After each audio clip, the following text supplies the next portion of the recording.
ચોમાસાની વિદાય વચ્ચે દક્ષિણ ગુજરાતમાં પાછોતરો વરસાદ 23 સપ્ટેમ્બર સુધી વરસાદની આગાહી કરવામાં આવી છે। પ્રથમ અને બીજા નોરતામાં વરસાદને લઈને સમાચાર સામે આવ્યા છે। મેઘાનું આગમન થઈ શકે છે।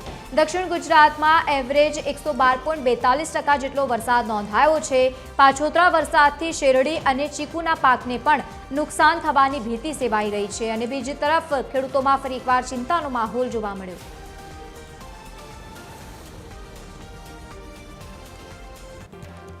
तो વધુ માહિતી સાથે સંવાદદાતા પરિમલ મકવાણા આપણી સાથે લાઈવ જોડાયા છે। પરિમલ, એક તરફ વરસાદની આગાહી છે, બીજી તરફ ખેડૂતો ચિંતામાં છે, નવરાત્રીનો પણ પ્રારંભ થવાની હવે તૈયારી છે, એવા સમયમાં કેવા પ્રકારની માહિતી? હજી ચોક્કસ જણાવી દઉં, દક્ષિણ ગુજરાતમાં હવામાન વિભાગે કરેલી આગાહી મુજબ દક્ષિણ ગુજરાતમાં વરસાદી માહોલ જામ્યો છે, જેના કારણે જે દક્ષિણ ગુજરાતના ડેમોમાં પાણીની આવક વધી છે। હાલ તો જો ઉકાઈ ડેમની વાત કરવામાં આવે તો મહારાષ્ટ્ર અને જે એમપીમાં વધુ પડતા વરસાદના કારણે ઉકાઈ ડેમની પાણીની સપાટી 342 ફૂટ થઈ છે, 42 પર પહોંચી છે, જ્યારે એની ભયજનક સપાટી 345 છે। હાલ તો જે સપ્ટેમ્બર માસનું રૂલ લેવલ જાળવી રાખવા માટે પાણી છોડવામાં આવી રહ્યું છે, જેના કારણે નીચાણવાળા વિસ્તારોને એલર્ટ મોડ પર રાખવામાં આવ્યા છે અને વહીવટી તંત્ર પણ એલર્ટ બન્યું છે। તો બીજી તરફ જે વલસાડ જિલ્લાની વાત કરવામાં આવે તો વલસાડ જિલ્લાના ધરમપુર, કપરાડા, ઉમરગામ અને પાટી તાલુકામાં સાર્વત્રિક વરસાદ નોંધાયો છે અને જે ત્યાં આવેલો જે મધુબન ડેમ છે તેમાં પણ પાણીની આવક વધી છે, જેને લઈને ખેડૂતોમાં ખુશી વ્યાપી છે।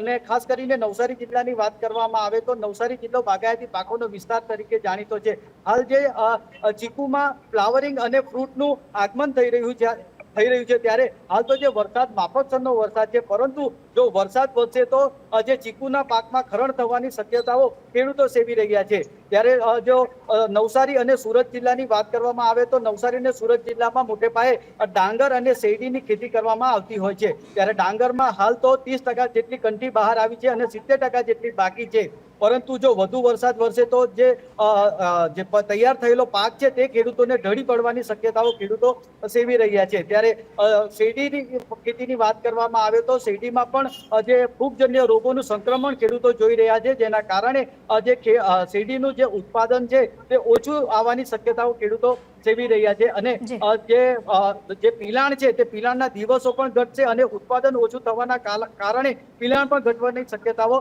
ખેડૂતો જોઈ રહ્યા છે।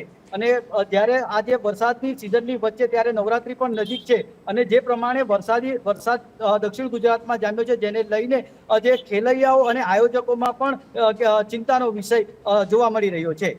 બિલકુલ, આભાર સમગ્ર માહિતી સાથે જોડાવા બદલ। તો ફરી એકવાર ચિંતાના વાદળો ઘેરાયા છે ખેડૂતોના માથે, કારણ કે ફરી એકવાર વરસાદની આગાહી હવામાન વિભાગે વ્યક્ત કરી છે।